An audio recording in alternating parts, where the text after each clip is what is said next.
Seigneur, nous te disons merci et nous te rendons grâce. Il est bon pour des frères de demeurer ensemble. Merci pour la révélation de ta parole. Merci Seigneur pour la transformation de nos vies. Toute l'honneur et la gloire te revient. Au nom précieux du Seigneur Jésus, nous avons prié. Amen. On va ensemble voir quelque chose de très bien. Comment reconnaître la présence du Saint-Esprit dans nos vies. Le Saint-Esprit, c'est quand même notre héritage le plus important. Et s'il est aussi important, c'est parce que pour nous, enfants de Dieu, on ne peut rien faire efficace sans lui. Alors, si tel est le cas, lisons Zacharie 4, verset 6, qui est le texte de référence qui nous parle de la place du Saint-Esprit. Commence au verset 1er et tu arrives là-bas pour qu'on comprenne le contexte. Alors, imagine-toi, c'est toi. Et l'ange vient te réveiller. Tu es en train de dormir. Et l'ange te montre d'abord une vision. Tu vois un chandelier et tu vois des vases. Puis tu vois deux oliviers de part et d'autre. Et l'ange te réveille. Il te dit, qu'est-ce que tu vois? Tu dis, je vois un chandelier. Le chandelier, on a l'explication. Ça représente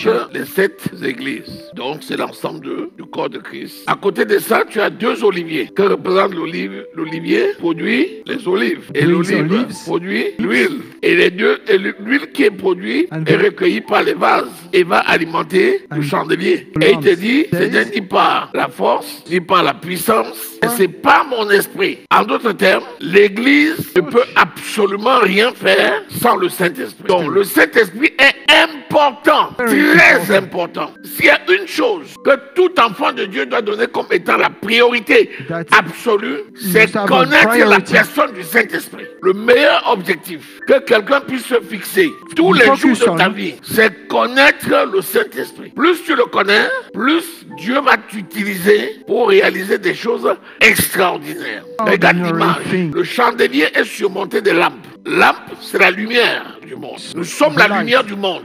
Mais nous sommes portés par un chandelier qui est les 7 églises. Et nous avons des oliviers. Donc, dès lors qu'il n'y a plus d'huile, il n'y a plus rien. S'il n'y a plus d'huile, c'est la mort. Si quelqu'un n'est pas conduit par le Saint-Esprit, il est spirituellement mort. Alors, nous aimons la vie. Donc, l'objectif de chacun, c'est de demeurer en vie. Tout faire pour que l'huile ne tarisse pas. Alléluia. À quel moment le Saint-Esprit vient dans la vie de quelqu'un? Quand tu acceptes Jésus. Quand disons que quelqu'un a accepté Jésus. Quand il dit que Jésus est Seigneur et Sauveur, quels sont les éléments auxquels on croit avant de déclarer? Avant de mourir, il y a un élément capital. 1, par la vertu du Saint-Esprit. 2, mort à la croix, parce que le sang coulé permet pour rachat.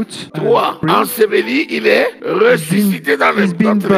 C'est la justification. Et il est donc mis à part. Voilà les éléments du salut. Si tu prends exemple l'évangile à quelqu'un, ces 3 éléments-là, il faut qu'il croie ça. C'est-à-dire la naissance, c'est ça qu'on appelle le prodige, parce que Jésus est, la naissance de Jésus, c'est un prodige. C'est pas un miracle. La naissance de Jésus, c'est pas un miracle. C'est un prodige.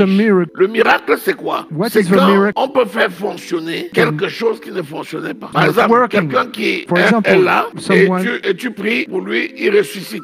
C'est un miracle. Une femme qui existe mais qui n'enfante pas, tu pries, elle enfante. C'est un miracle. Mais le prodige, c'est amener à l'existence ce qui n'est pas. C'est-à-dire quelque chose qui n'existait pas. On n'a jamais vu un enfant qui naît sans rapport entre un homme et une femme. C'est l'équivalent de tout ce que tu as dans les éprouvettes aujourd'hui, qu'on le veuille ou non. Le clonage, tout ça, il faut bien comprendre ça pour ajouter à ça. Alors que Jésus, la femme n'avait jamais connu d'homme. Deuxième élément, mort à la croix. Le sang a coulé. Sans effusion de sang, il n'y a pas de purification. Donc pour purifier de la malédiction, il fallait que le sang coule. Troisième élément, il a été enseveli. Et il est ressuscité des morts. C'est ça qui engendre, si la graine ne meurt, elle ne peut germer. Et c'est ça qui explique que Jésus est le grand frère d'entre de nombreux frères et sœurs. Dès que quelqu'un a reçu cet évangile et il croit, il y a quelque chose qui se passe. Le Saint-Esprit vient habiter en lui. Bien. On dit qu'il est né de nouveau. L'homme en 3 dimensions. Tout être humain a 3 dimensions. Esprit, âme et corps. 1 Thessaloniciens 5, verset 23. Lorsque quelqu'un reçoit l'évangile, il naît de nouveau. L'Esprit de Dieu fait corps avec son esprit. On dit qu'il a l'Esprit de Christ. Désormais, il lui appartient. Question. Quelqu'un qui naît de nouveau, le Saint-Esprit habite où? Dans son esprit. Est-ce que le Saint-Esprit habite dans son âme? Non. Est-ce que le Saint-Esprit habite dans son corps? Non. C'est pourquoi quelqu'un qui est né de nouveau, à moins qu'il n'attriste et qu'il éteigne l'esprit, son esprit est sauvé. Puisque c'est l'esprit qui naît de nouveau. Mais son âme n'est pas sauvée et son corps n'est pas sauvé. Qu'est-ce qu'il doit faire pour son âme? Il doit renouveler son âme. Le renouvellement de l'intelligence. Pourquoi? Cleverness. Pour que l'âme s'adapte à son esprit. Et le corps, il faut qu'il soigne son corps, qu'il renouvelle son corps. Alléluia. Vraiment, je reviens là-dessus parce que c'est des choses qu'il faut bien comprendre. C'est pourquoi quelqu'un peut être un enfant de Dieu et être malade. C'est pourquoi quelqu'un peut être un enfant de Dieu et avoir les mauvais comportements. Pourquoi? Parce qu'il n'a pas renouvelé son esprit, son âme, et il n'a pas soigné son corps. Jusqu'à là, c'est bon. Maintenant, il faut reconnaître la présence de l'Esprit de Dieu dans ton esprit. Et maintenant, entre ton âme et ton esprit, qui commande? Tu es esprit. Mais est-ce que l'esprit peut obliger l'âme à faire quelque chose? Est-ce que l'esprit peut faire quelque chose sans l'autorisation de l'âme? Non. L'esprit ne peut agir que là où l'âme l'a autorisé. C'est comme une maison. Dieu vient dans ta maison. Il n'ira que là où tu lui auras donné l'autorisation. Même s'il est omniprésent, omnipotent et omniscient, c'est toi qui dois autoriser Dieu, c'est-à-dire le Saint-Esprit, à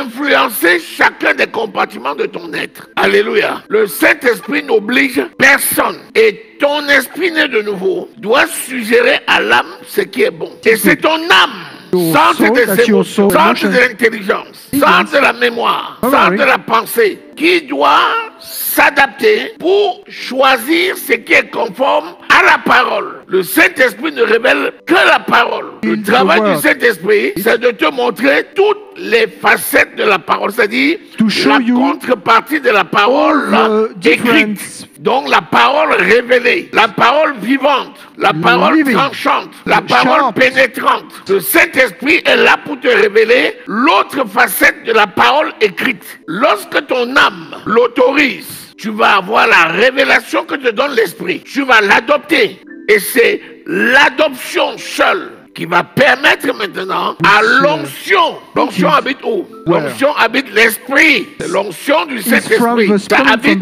l'esprit. Mais l'onction qui habite l'esprit peut avoir un impact sur l'âme et peut avoir un impact sur le corps, sur la personne, pour toi-même. Alléluia. 1 Jean 2, 27. L'onction qui habite en toi, dans ton esprit, est là pour te révéler, par la puissance du Saint-Esprit, l'autre partie de la parole, qui est la parole vivante.